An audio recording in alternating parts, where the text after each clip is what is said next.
Well, hello, young grasshoppers. I hope you're all doing well. Today we're going to talk about the cosine law. So this is a little bit of a shift from what we have been talking about. The last few lessons we've been talking about angles in standard position and how we get special triangles from there, and then how we get exact value trigonometric ratios from there, and then how, if we know the ratios, we can get back to the angle. And all of that has been centered around drawing angles in standard position. The last three lessons of this unit, and for those of you who are doing this at school with me, the last three lessons of our time together, because this is our last unit, shift back to dealing with triangles, not angles in standard position. And the cool thing about these last three lessons is we are now going to look at triangles that don't have a 90-degree angle. Okay, we are able to still solve for unknown sides and unknown angles, even if we don't have a right triangle. Okay, you will recall that sine ratio and cosine ratio and tangent ratio all involved there having to be a 90-degree angle. Okay, when we don't have a 90-degree angle, there are other tools we can use. One of them is called the cosine law, which is what we're going to do today. And the other one is going to be called the sine law, which we'll do in our next lesson. And then there's a special case of the sine law called the ambiguous case, which will kind of round up our unit, okay? So today our focus is going to be on the cosine law. And the first thing I want to do is just take a few minutes to develop it with you. Again, those of you who have been through these videos with me, hopefully you will recall me saying several times, I don't want you to just remember formulas or think that formulas were just made up from somewhere, okay? All formulas are derived from some sort of mathematical concept. So I want to show you how we would have derived that formula so that you have a little better understanding of the cosine law. Then we will practice using it, and that will round up our lesson for today.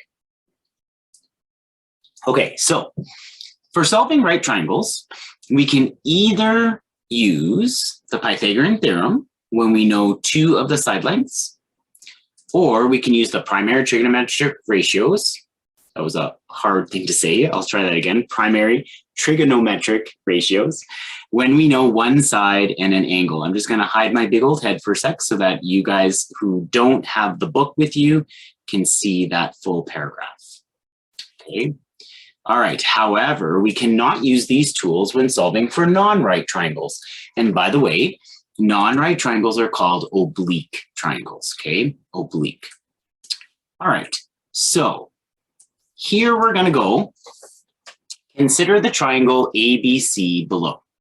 So I have A up at the top here. I'm just going to hide my face again for a second. So I've got A, I've got B, and I've got C, which also means that I could call this guy little a, this guy little b, and this guy little c. You should be pretty comfortable with that just based on other conversations we've had. Okay, now what I'm going to do here is I'm going to drop a perpendicular. Okay, so I'm going to drop right here a perpendicular line. So that's going to be the height of the triangle. Okay. And it's going to create two right triangles, a bigger one on the left and a smaller one on the right. Okay, so let me do that for you here. Okay, and I'm going to put some labels here. Okay, just in case my head is in the way there, I'm just going to hide myself one more time just so you can see what we're doing. Okay, all right, and now what I'm going to do is I'm going to call this height H for height. Okay. And then what I'm going to do is I'm going to call this distance here from here to here, I'm going to call that X. Okay. Well, if I call that guy X, and I already know that the whole thing is A, then this distance over here would have to be called A minus X. Right? It'd be the whole thing minus the thing that I've called X. Okay. And so what I've done is I've made those labels here. Okay, so I'm just going to erase the ones that I don't need there anymore. Okay, and one more time, for those of you who are at home and don't have the workbook, just so that you can see the labeling loud and clear. There we go. Okay, so now I'm going to ask myself, okay, what sort of things do I know? Well, I know if I looked at triangle ABD, so that is ABD, that's the little guy over here, okay? What sorts of things do I know? I know that c squared would be h squared plus a minus x squared, okay? So again, all I'm saying there is the Pythagorean theorem, c squared is right here, is h squared and a minus x squared, okay? Then I'm gonna shift my attention to triangle ACD, so that's the right triangle on the left. And there are two things that I can say here. First of all, I could use the Pythagorean theorem. It'd be b squared equals x squared plus h squared. Okay, so b squared equals h squared plus x squared. But then I also know that the cos of c, okay, so if I'm looking at c as my non-90-degree angle, cos is adjacent over hypotenuse, so I could say that the cos of c is x over b. Okay, cos of c is x over b. Now, I would be hopeful that those three statements, just based on your knowledge of trig, really all of that comes from grade 10 trig, okay? I would be hopeful that you'd be comfortable with those three statements. Now, all I'm gonna do is I'm gonna play with them, okay? So, the first thing I said here was I started with the statement c squared equals h squared plus a minus x squared, okay? And I'm thinking about h squared first, okay? I would love it if I could create a formula that didn't involve the height. Why? Because I put the height in, right? It would be super awesome if I could figure this stuff out without having to use anything that I had originally put in to start looking at two right triangles. So could I swap out my h squared for something else? Well, take a look over here. I have b squared equals h squared plus x squared. Doesn't that mean h squared would have to be b squared minus x squared? Like, couldn't I just minus x squared from both sides and get h squared all by itself? Okay, so I could swap my h squared with b squared minus x squared. Okay, you follow what I've done there? All I've done is I've taken my h squared and I've swapped it out with that b squared minus x squared. Now that's half a lie because I've done two things. I haven't got to talk to you about the other one yet. I also just multiplied this out. So remember, when we have a binomial and we square it, you square the first, that's where the a squared is coming from. Double the product. Well, the product between a and negative x would be negative ax. Doubling that would be negative 2ax. And then square the last, negative x squared is x squared. Okay? So, everybody okay with this line? If you're not okay with this line, rewind me, try me again, okay? It might take a couple times to process, and that's totally fine. You've got the time, take the time, okay? All right, so that's cool. Now, remember I said it would be great if I could do this without the h, and I got rid of the h, so that's pretty awesome. Well, what else can I do? So here, all I've done is just clean stuff up a bit. Hey, did you notice that oh, sorry, I'm trying to get my ink back on. I've got a negative x squared here and an x squared here, so that's gone. Okay, so I've simplified this down to c squared equals a squared plus b squared minus 2ax. Super awesome. Okay, x is still something I arbitrarily put in, right? So wouldn't it be cool if I could now get rid of that x? That's my next goal, okay? Well, do I see anything over here that uses x that I could swap out, right? Okay, well, yes, I do. That x could be swapped out with that x. Well, how do I get this guy over here? How do I get x by itself? I'd have to multiply both sides by b, right? So x is the same as b cos c. B times the cos of c, right? Multiply both sides by b, get my x all by itself, swap it out with that x. So instead of that x, I'm going to write b cos c. And so that would leave me with c squared equals a squared plus b squared minus 2ab cos c. That, my friends, is the cosine law, okay? Now, super exciting. You just developed this all by yourself. That's the first exciting thing, okay? Second exciting thing, I'll give that to you on a formula sheet. So you never have to memorize that. You just have to understand what it means. And like the Pythagorean theorem, the A, the B, and the C, they're still kind of arbitrary, right? What you need to understand is C squared is by itself. C squared is the one you're looking for. And in order to get C squared, you need to know the angle that's opposite C. Okay, that's the important thing. Who you call the A and who you call the B really doesn't matter.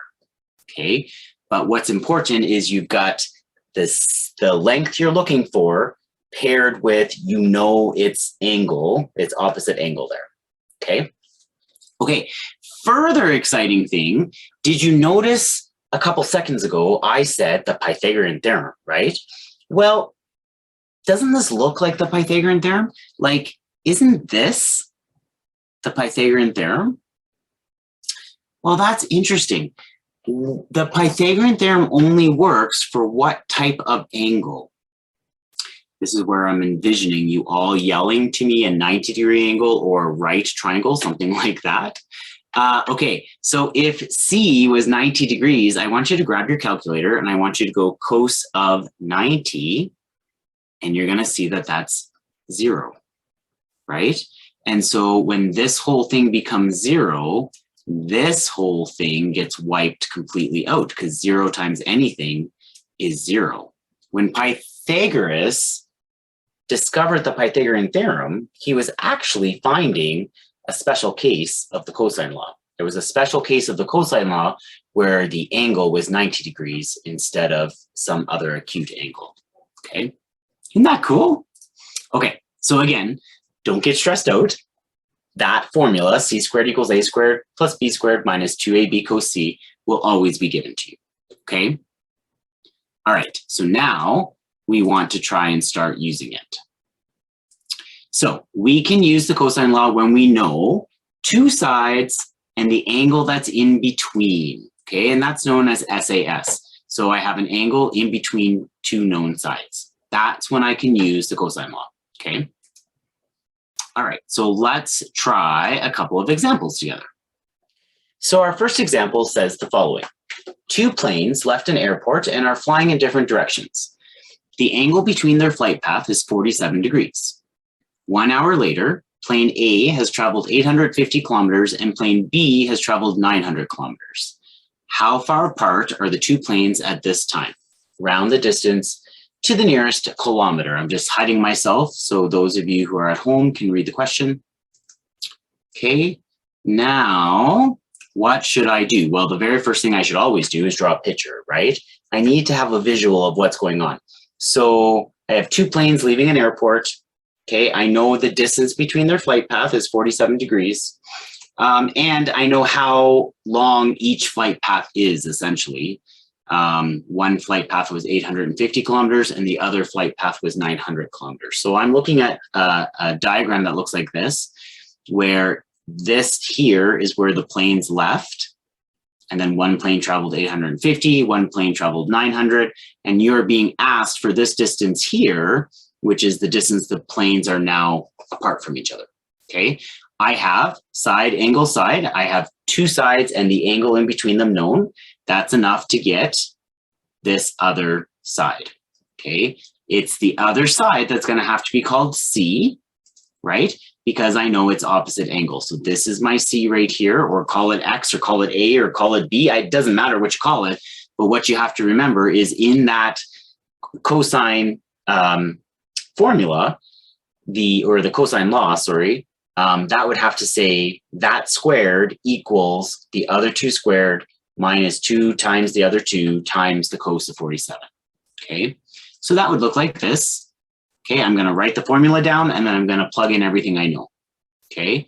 Always start by writing the formula down. That may sound stupid, but it's actually super important.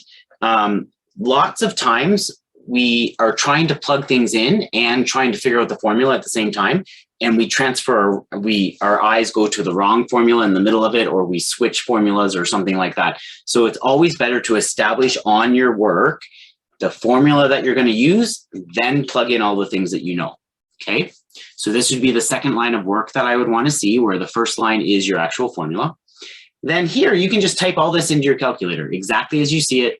900 squared plus 850 squared minus 2 times 900 times 850 times the cos of 70 or 47. I don't know where 70 came from. Okay, that should give you c squared equals 489,042.5091.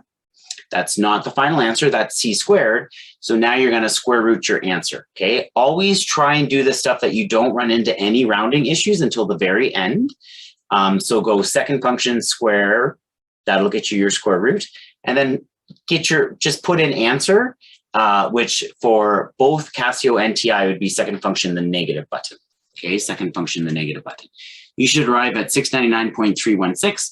So now I want to answer the question with proper rounding and proper units. It said round to the nearest kilometer, so that would be 699 kilometers apart from each other. Okay? Awesome, bossum. All right, let's try this guy. Two cruises leave a port at the same time. Cruise A travels in a direction given by north 55 degrees west at 30 kilometers an hour.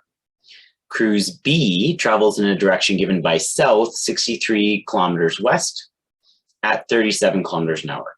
How far are the two cruises apart 3 hours later? It's a 3-hour tour.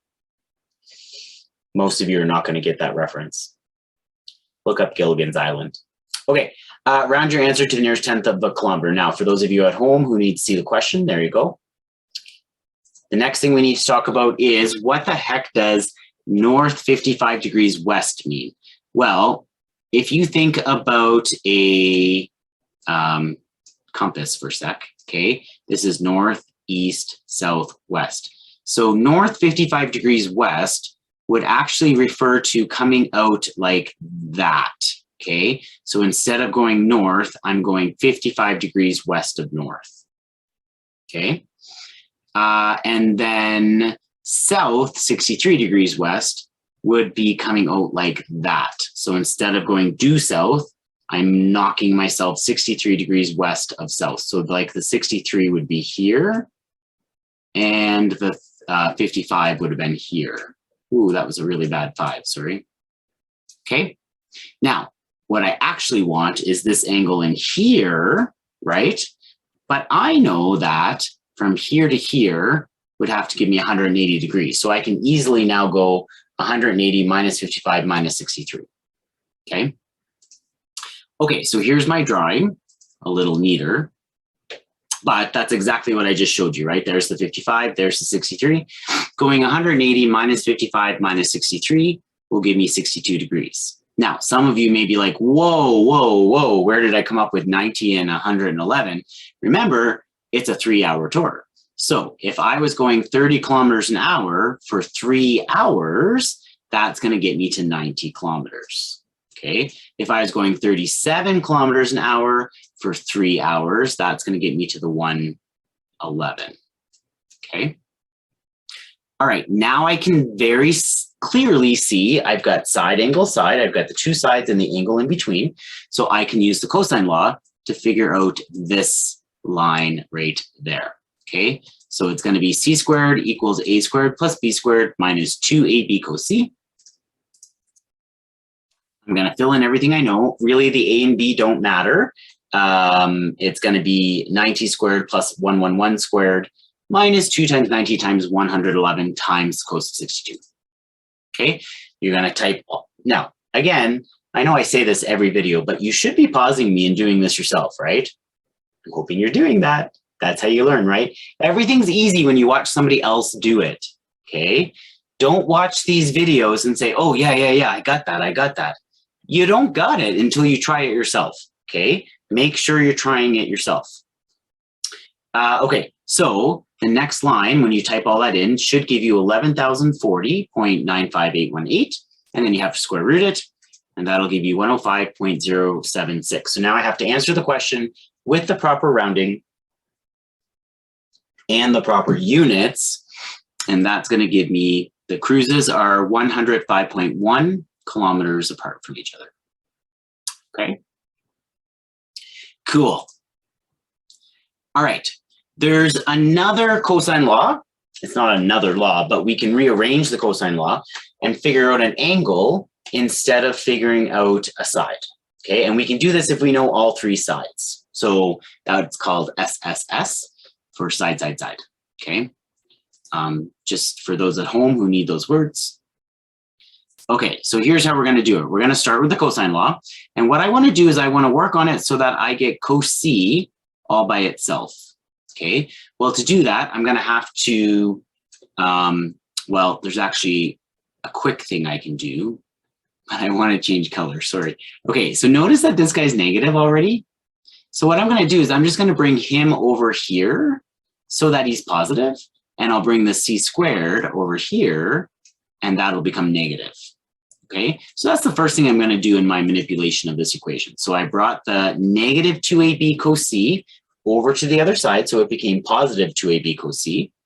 Okay, and then I brought the c squared over here, and that's why I'm minusing c squared there. Okay, then if I want cos c all by itself, I merely have to divide by 2ab.